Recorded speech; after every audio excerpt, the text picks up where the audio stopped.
Hi 10R to build a successful business. ഇതാണ് ഇന്നത്തെ നമ്മുടെ വിഷയം. എന്ന് പറഞ്ഞാൽ ഇംഗ്ലീഷ് അക്ഷരമാലയിലെ ആർ എന്ന അക്ഷരം നിങ്ങളുടെ ബിസിനസ്സിൽ 10 പ്രാവശ്യം 10 രീതിയിൽ കൃത്യമായി ഉപയോഗിക്കാൻ നിങ്ങൾ തയ്യാറാണോ എങ്കിൽ നിങ്ങളുടെ ബിസിനസ്സും അത്യുന്നതിയിലെത്തും. ഹായ്, ഞാൻ KKM കൊണ്ടോട്ടി, ഒരു പ്രൊഫഷണൽ ട്രെയിനറാണ്, ബിസിനസ് കോച്ചാണ്, അതോടൊപ്പം ഓൺട്രപ്രണറുമാണ്. ഇംഗ്ലീഷ് അക്ഷരമാലയിലെ ആർ എന്ന അക്ഷരം കൃത്യമായി 10 തവണ 10 രീതിയിൽ നമ്മുടെ ബിസിനസ്സിൽ ഉപയോഗിക്കുകയാണ് എങ്കിൽ നമ്മുടെ ബിസിനസ്സും അത്യുന്നതിയിലെത്തിക്കാൻ സാധിക്കും. ആ കാര്യമാണ് ഇന്ന് നിങ്ങളുമായി ഞാൻ കൺവേ ചെയ്യുന്നത്. അതിൽ ഒന്നാമത്തേത് റൈറ്റ് കസ്റ്റമേഴ്സ് എന്നുള്ളതാണ്. എന്ന് പറയുമ്പോൾ നമ്മൾ ഏത് ബിസിനസ് ആണെങ്കിലും ഏത് സർവീസാണ് പ്രൊവൈഡ് ചെയ്യുന്നത് എങ്കിലും ആരാണ് ആക്ച്വലി നമ്മുടെ കസ്റ്റമേഴ്സ് എന്നുള്ളത് നമ്മൾ തിരിച്ചറിയണം. എല്ലാവരും നമ്മുടെ കസ്റ്റമേഴ്സ് ആണ് എന്നുള്ള രീതിയിൽ നമ്മുടെ മാർക്കറ്റിംഗ് പ്രൊസീജിയർ പോയി കഴിഞ്ഞാൽ ആരും നമ്മുടെ കസ്റ്റമേഴ്സ് ആയിരിക്കുകയില്ല, നമ്മൾ പരാജയമായി മാറും. അതുകൊണ്ട് നിങ്ങളുടെ പ്രൊഡക്റ്റ് ഏതാകട്ടെ, നിങ്ങളുടെ സർവീസ് ഏതാകട്ടെ, അതിനനുസൃതമായ നിങ്ങളുടെ കസ്റ്റമേഴ്സ് ആരാണ് എന്ന് നിങ്ങൾ തിരിച്ചറിയുക. പിന്നെ എന്താണ് നിങ്ങളുടെ കസ്റ്റമേഴ്സിന് ഉണ്ടായിരിക്കേണ്ട ക്വാളിറ്റി എന്നുള്ളതാണ്. ഒന്ന്, നിങ്ങളുടെ പ്രോഡക്റ്റ് അല്ലെങ്കിൽ സർവീസ് അവർക്ക് നീഡുണ്ടായിരിക്കണം, ഒരു ആവശ്യമുണ്ടായിരിക്കണം. 2, അത് വാങ്ങാൻ വില്ലിങ്നെസ് ഉള്ളവരായിരിക്കണം, വാങ്ങാൻ തയ്യാറുള്ളവരായിരിക്കണം. 3, ഇത് വാങ്ങാൻ ആവശ്യമായ പണവും ഉണ്ടായിരിക്കണം. അപ്പോൾ നിങ്ങളുടെ കസ്റ്റമേഴ്സ് ഏത് തലത്തിലുള്ളവരാണെന്ന് കണ്ടെത്തുകയും അവരുടെ ക്വാളിറ്റീസും വിലയിരുത്തുക എന്നുള്ളതാണ് ഇതിൽ ആദ്യത്തെ 6 കൊണ്ട് സൂചിപ്പിക്കുന്നത്. രണ്ടാമത്തേത് റൈറ്റ് പ്രോഡക്റ്റ് അല്ലെങ്കിൽ റൈറ്റ് സർവീസ് എന്നുള്ളതാണ്. എന്ന് പറയുമ്പോൾ നിങ്ങളുടെ കസ്റ്റമേഴ്സ് ആരാണ് എന്ന് നിങ്ങൾ കണ്ടെത്തി ആ തലത്തിലേക്ക് അവരുടെ ആവശ്യങ്ങൾ ഫുൾഫിൽ ചെയ്യാൻ പറ്റുന്ന രീതിയിലുള്ള പ്രോഡക്റ്റുകളാണോ അല്ലെങ്കിൽ സർവീസ് ആണോ നിങ്ങൾ പ്രൊവൈഡ് ചെയ്യുന്നത് എന്ന് നിങ്ങൾ മനസ്സിലാക്കുക. അവരുടെ ആവശ്യങ്ങൾ നിർവഹിക്കാൻ പറ്റുന്ന രീതിയിലുള്ള പ്രോഡക്റ്റുകളും സർവീസുകളും നിങ്ങൾക്ക് പ്രൊവൈഡ് ചെയ്യാൻ പറ്റുക എന്നുള്ളതാണ് രണ്ടാമത്തെ കാര്യം. എന്ന് പറയുമ്പോൾ ആരാണോ നിങ്ങളുടെ കസ്റ്റമേഴ്സ് അവരുടെ നീഡ് ബേസ്ഡ് പ്രോഡക്റ്റുകളും സർവീസുകളും നിങ്ങൾക്ക് പ്രൊവൈഡ് ചെയ്യാൻ പറ്റണമെന്നുള്ളതാണ്. മൂന്നാമത്തെ റൈറ്റ് മാർക്കറ്റിംഗ് സ്ട്രാറ്റജിയാണ്. നമ്മുടെ കസ്റ്റമേഴ്സിനെ നമ്മൾ മനസ്സിലാക്കി അവർക്ക് ആവശ്യമായ പ്രൊഡക്റ്റോ സർവീസോ നമ്മളെ അടുത്തുണ്ട്. ഇനി ഇത് അവരിലേക്ക് എത്തിക്കണം. നമ്മുടെ സ്ഥാപനം ഇവിടെ ഉണ്ട്, ഇന്ന പ്രോഡക്റ്റ് ഇന്ന സർവീസ് നമ്മൾ നൽകുന്നുണ്ട്, അത് രീതിയിലുള്ള ക്വാളിറ്റിയിൽ നമ്മൾ പ്രൊവൈഡ് ചെയ്യുന്നു എന്നുള്ള രീതിയിൽ നമ്മുടെ മാർക്കറ്റിംഗ് സ്ട്രാറ്റജി ഉണ്ടാക്കാനും അത് മെയിൻറ്റെയിൻ ചെയ്യാനും നമുക്ക് സാധിക്കണം. ഇന്നത്തെ കാലത്ത് പല രീതിയിലുള്ള മാർക്കറ്റിംഗ് രീതി നമുക്ക് ഒബേ ചെയ്യാം. ഏറ്റവും കൂടുതൽ സോഷ്യൽ മീഡിയ ഉപയോഗിച്ചുകൊണ്ട് ഡിജിറ്റൽ മാർക്കറ്റിങ്ങിലേക്ക് നമുക്ക് പോകാം, ഫിസിക്കൽ മാർക്കറ്റിങ്ങിലേക്ക് നമുക്ക് പോകാം. അതുപോലെ ഏത് മാർഗം നിങ്ങൾ ഉപയോഗിച്ചാലും നിങ്ങളുടെ പ്രോഡക്റ്റുകൾക്ക്, നിങ്ങളുടെ സർവീസിന് ആവശ്യമാകുന്ന ഗുണകരമാകുന്ന ഒരു സ്ട്രാറ്റജിയാണ് നിങ്ങൾ മാർക്കറ്റിങ്ങിന് വേണ്ടി മെയിൻറ്റെയിൻ ചെയ്യേണ്ടത്. നാലാമത്തേത് റൈറ്റ് സെയിൽസ് പ്രോസസ്സാണ്. നമ്മുടെ മാർക്കറ്റിംഗ് സ്ട്രാറ്റജിയിലൊക്കെ എല്ലാം വളരെ ഭംഗിയായിട്ട് നടക്കുന്നുണ്ട് എങ്കിലും നമ്മുടെ സെയിൽസ് പ്രോസസ്സ് അത്ര ഗുണകരമല്ല എങ്കിൽ അത് നമ്മുടെ ബിസിനസ്സിനെ ബാധിക്കും. അതുകൊണ്ട് നമ്മുടെ സെയിൽസിന് ഏത് രീതിയിലേക്ക് ഇമ്പ്രൂവ് ചെയ്യാൻ പറ്റുമോ ആ രീതിയിലേക്ക് ഇമ്പ്രൂവ് ചെയ്യാൻ ആവശ്യമായിട്ടുള്ള ടെക്നിക്കാലിറ്റിയും ട്രെയിനിങ്ങുകളും എല്ലാം നമ്മുടെ സ്റ്റാഫുകൾക്ക് നൽകിക്കൊണ്ട് അത് അവരുടെ ഭാഗത്തു നിന്നും ആ സെയിൽസ് എന്ന് പറയുന്ന പ്രോസസ്സ് വളരെ കൃത്യമായി വളരെ ഭംഗിയായി നിങ്ങൾ ആഗ്രഹിക്കുന്ന രീതിയിൽ നടക്കുന്ന രീതിയിൽ അവരെ പ്രിപ്പയർ ചെയ്ത് വെച്ചുകൊണ്ട് ആ സെയിൽസ് എന്ന് പറയുന്ന പ്രോസസ്സ് വളരെ റൈറ്റായിട്ട് നടത്താൻ നിങ്ങൾക്ക് സാധിക്കണം എന്നുള്ളതാണ്. അഞ്ചാമത്തേത് റൈറ്റ് കസ്റ്റമർ എക്സ്പീരിയൻസ് ആണ്. നമ്മളൊരു പ്രോഡക്റ്റ് അവർ വാങ്ങിക്കഴിഞ്ഞാൽ എല്ലാ തലത്തിലും അവർക്ക് സന്തോഷം നൽകണം. ഒന്ന്, നമ്മുടെ പ്രൊഡക്റ്റ് കൊണ്ട് എന്താണോ അവർ നിവർത്തിക്കാൻ ആഗ്രഹിച്ചത് അത് പൂർണ്ണമായിട്ടും അവർക്ക് സാധ്യമാകണം. 2, ഏറ്റവും പ്രധാനപ്പെട്ടതും നമ്മുടെ ആ പ്രോഡക്റ്റ് സെല്ല് ചെയ്യുന്ന പ്രോസസ്സ് തന്നെ അവരെ സാറ്റിസ്ഫൈഡ് ആക്കണം.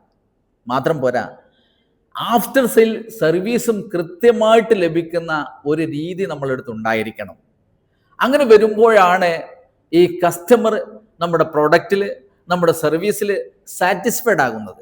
അങ്ങനെ സാറ്റിസ്ഫൈഡ് ആകുന്ന ഒരു കസ്റ്റമറെ മാത്രമേ നമുക്ക് നിലനിർത്താൻ സാധിക്കുകയുള്ളൂ. ഒരു കസ്റ്റമറിലൂടെ അടുത്ത കസ്റ്റമറിലേക്ക് നമുക്ക് എത്തണമെങ്കിലും അതിലൂടെ മാത്രമേ സാധിക്കുകയുള്ളൂ. അതുകൊണ്ട് കൃത്യമായും ഈ 5ാമത്തെ പ്രോസസ്സും നിങ്ങളുടെ ബിസിനസ്സിൽ കൃത്യമായി കൊണ്ടുവരിക. 6ാമത്തേത് വളരെ പ്രധാനപ്പെട്ടതാണ്. Right team you should have. നിങ്ങൾ കസ്റ്റമേഴ്സിനെ കണ്ടെത്തി അവർക്ക് വേണ്ട പ്രൊഡക്റ്റോ സർവീസോ കൃത്യമായിട്ട് നിങ്ങൾ ഉണ്ടാക്കുന്നു, അത് കൃത്യമായിട്ട് മാർക്കറ്റ് ചെയ്യുന്നു. പക്ഷേ നിങ്ങളുടെ ഈ മാർക്കറ്റിങ്ങിനാകട്ടെ, നിങ്ങളുടെ സെയിൽസിലാകട്ടെ, എല്ലാ പേർപ്പസിലും, അത് നിങ്ങളുടെ പ്രൊഡക്ഷൻ ലെവലിലാകട്ടെ, ആവശ്യമായുള്ള കൃത്യമായ ഒരു ടീം നിങ്ങൾക്കുണ്ടായിരിക്കുക എന്നുള്ളതാണ് ഏറ്റവും പ്രധാനപ്പെട്ട കാര്യം. സാധാരണ ഞാൻ പറയാറുള്ളത് പോലെ നിങ്ങൾ മാർക്കറ്റിങ്ങിന് വേണ്ടി, നിങ്ങളുടെ സ്ഥാപനത്തിൻ്റെ നിലനിൽപ്പിന് വേണ്ടി, അതല്ലെങ്കിൽ അത് മോഡിഫൈ ചെയ്ത് ധാരാളം ഫണ്ട് ചെലവഴിക്കുന്നു. പക്ഷേ എന്നിട്ട് നിങ്ങളുടെ ഈ വിൽപ്പന നടത്തുന്ന, അതല്ലെങ്കിൽ നിങ്ങളുടെ സ്റ്റാഫുകൾ കൃത്യമായ ട്രെയിനിങ് കൊടുക്കാതെ ക്വാളിറ്റി ഇല്ലാത്ത ആളുകൾ ഈ പ്രോസസ്സ് ചെയ്യുമ്പോൾ അതിൻ്റെ പോരായ്മകൾ നിങ്ങളുടെ ബിസിനസ്സിൽ നിലനിൽക്കുകയും ബിസിനസ് തകർന്നു പോവുകയും ചെയ്യും. അതുകൊണ്ട് നിങ്ങൾ മനസ്സിലാക്കേണ്ടത്, നിങ്ങളുടെ ടീം എന്ന് പറയുന്നത് അതിൻ്റെ ഒരു കോർ ഏരിയയാണ്. നിങ്ങൾ ടീം വളരെ കൃത്യമായി എന്താണോ നിങ്ങൾ ലക്ഷ്യമാക്കുന്നത് അത് നടപ്പിലാക്കാൻ കഴിവുള്ളവരായിരിക്കണം, കഴിവുള്ളവരാക്കി മാറ്റണം അവരെ. അപ്പോൾ മാത്രമേ നിങ്ങൾ ഉദ്ദേശിക്കുന്ന തലത്തിലേക്ക് നിങ്ങളുടെ ബിസിനസ് എത്തിക്കാൻ സാധിക്കുകയുള്ളൂ.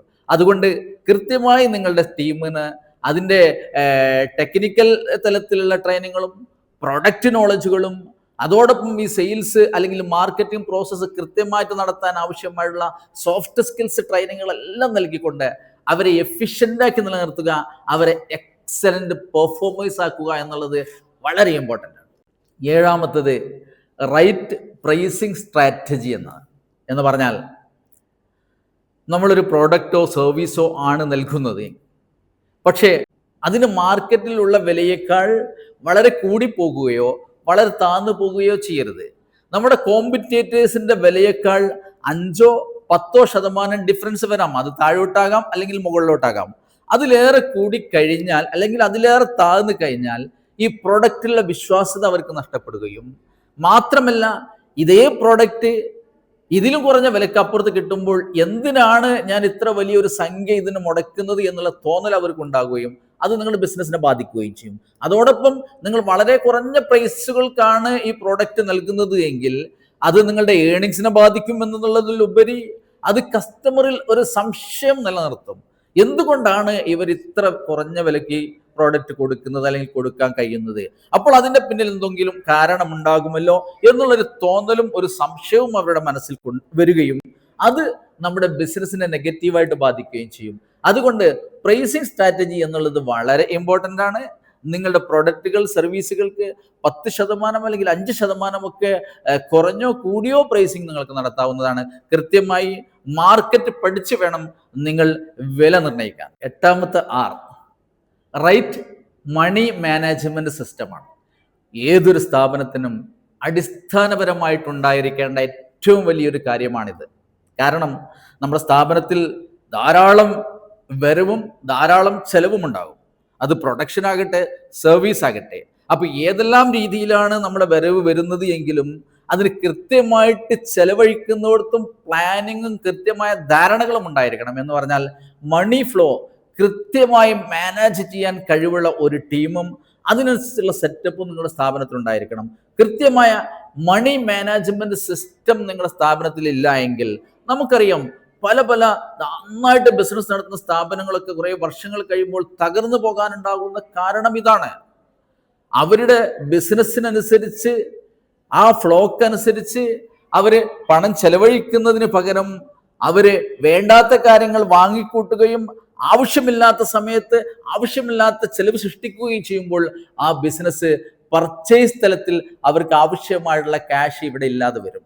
എന്ന് പറയുമ്പോൾ ആ ബിസിനസ് പിന്നെ തകർച്ചയിലേക്ക് ഇങ്ങനെ കൂപ്പുകുത്തിക്കൊണ്ടിരിക്കും. ശ്രദ്ധിക്കുക, ഒരു ബിസിനസ്സിന് ഏറ്റവും അനിവാര്യമായിട്ടുള്ളത് റൈറ്റ് മണി മാനേജ്മെന്റ് സിസ്റ്റമാണ്. 9ാമത്തേത് റെഗുലർ റിവ്യൂ മീറ്റിംഗ്സ് എന്നുള്ളതാണ്. ഇത് വളരെ വളരെ പ്രധാനപ്പെട്ടതാണ് ഒരു ബിസിനസിനെ സംബന്ധിച്ചിടത്തോളം, ഒരു സ്ഥാപനത്തെ സംബന്ധിച്ചിടത്തോളം. കാരണം നിങ്ങളുടെ ആ ബിസിനസിന്റെ പ്രോസസ്സ് ഇങ്ങനെ നടന്നു പോകുമ്പോൾ അതിനെക്കുറിച്ച് കൃത്യമായ ധാരണ നമ്മളുടെ അടുത്ത് ഉണ്ടായിരിക്കണം.